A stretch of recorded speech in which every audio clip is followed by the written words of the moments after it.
Hello, welcome to my blog about Henry VIII and his 6 wives. Now, Henry VIII came to the throne in 1509. He married his brother's wife, Catherine of Aragon. Now, his brother was meant to be king, Arthur, but he died very young. And so Henry was then next in line to the throne. And his father wanted to have an alliance between two countries, France, I think, or no, Spain and England. And so he married Catherine of Aragon to Henry VIII. Now Catherine was a total Catholic. She's a 100% Catholic and a total Catholic. She was very charitable. Everybody loved her because she was so kind and so nice to everyone. So she was a well-loved queen. But she wouldn't give Henry what he solely wanted, a son. All he gave Henry VIII was a daughter, Mary I, later on to be called Bloody Mary, for burning so many Protestants. So Henry needed to find a new woman, a woman who could bear him a son that he solely wanted. So then he caught the eye of Anne Boleyn. She was part of the Boleyn household, whose house was in Hever. Thomas Boleyn, very well-known noble, and Henry VIII kind of saw Anne, and he fell in love with her automatically. And so he set to get a divorce. Now, Henry had to find a legal way of getting rid of Catherine of Aragon. So, the legal way was to say that his marriage was like, she was not pure when she came to him, which means that she had sex before she came to the king, which means she was impure. And if she was impure, she couldn't become a queen, and she could not marry a king. And so Catherine of Aragon was pure when it came to Henry, but Henry had to try and find a way of getting his divorce so he could marry Anne Boleyn. And so the only way he could do it, because the Pope would not give him his divorce, so the only way he could do it was to scrap Rome and to make a Church of England, and make Henry VIII the supreme head of the Church of England by the Act of Supremacy. And that made Henry the head of the Church of England, which he done that just to get a divorce. He caused problems for the next, how many years? 500 years? Struggles between different religions and fights and all these sort of things, all these problems he caused because he just wanted a divorce. And so he married Anne Boleyn. But everyone hated Anne Boleyn because they called her a burnt-ass whore. Because they thought that because Henry VIII was having sex with this woman and they crowned her king, while the other queen, Catherine of Aragon, was still alive, they called her a whore. And everyone on her coronation called her a whore, because she was a whore. And so she, being a queen, she tried so desperately to give him a son, but she couldn't. All she gave him was a couple of stillborns and a daughter, who was later to become Queen Elizabeth I, who was like one of the greatest women monarchs in history.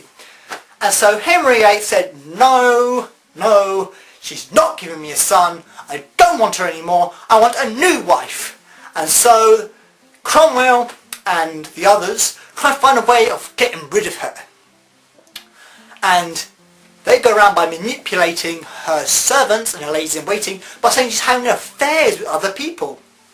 And she twists them out of them, and Cromwell twists them out of them by torture, which is not very nice because they're going to admit it anyway because they're under torture. And so all these people are called in saying, you have slept with the Queen, you've slept with the Queen, admit it, admit it, admit it. And so they admit it, including her brother George Boleyn. And so they're all executed, and then, as Anne Boleyn was classed as a traitor and a whore, she was marched off to the chopping block where her head was sliced off by a French man with a sword, because it's much nicer than having an axe. And her head was cut off along with her brother and all the other slutty people. And then Henry VIII fell in love with a beautiful, pure woman called Jane Seymour. Now Jane Seymour was everything to Henry VIII. He loved her so much because she bore him a son.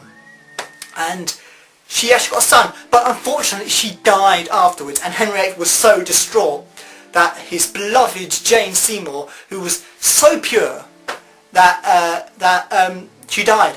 And she brought Elizabeth back to court, and she brought Mary back to court, their daughters brought back to court, and there is Jane Seymour dead. Henry VIII does no longer want any more wives because he loved Jane Seymour so much because she bore him a son. But Cromwell says, no, you have to have a wife. And so we get wife number 4 come in, Anne of Cleves, an alliance between Germany and England.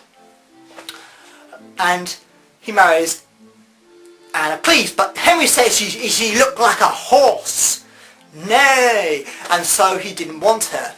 But they didn't have sex, and they didn't have anything, it was just an alliance. She didn't want him because he was an old man, and Henry didn't want her because she was ugly. But they got married, she got crowned, but then shortly they got a divorce, and she moved down to Lewes, which is just down the road from me, and she got a house there, and great.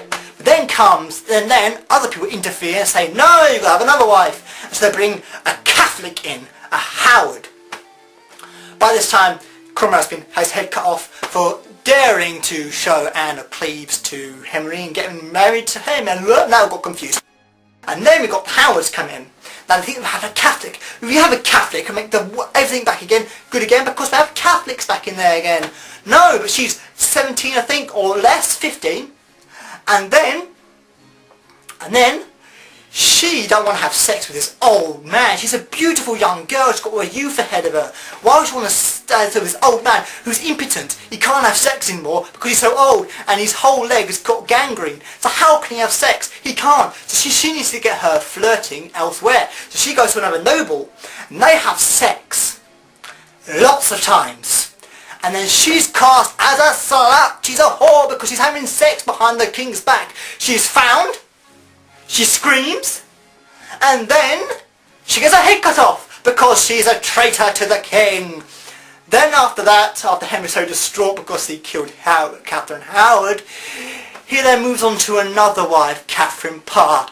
By this time the king is fat, he's nearly dead, and she just looks after him, and she just looks after him, and looks after him. By this time, Mary and Elizabeth are brought back into the succession, and they are after Edward. And then we have Catherine Parr, and then Henry VIII dies, and Catherine Parr lives, hooray! And that's the end of our story of Henry VIII and his 6 wives.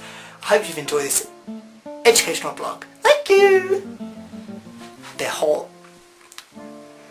Divorced, beheaded and died. Divorced, beheaded, survived. Henry VIII and his 6 sorry wives. Some could say Henry VIII ruined their lives. Thank you, goodbye.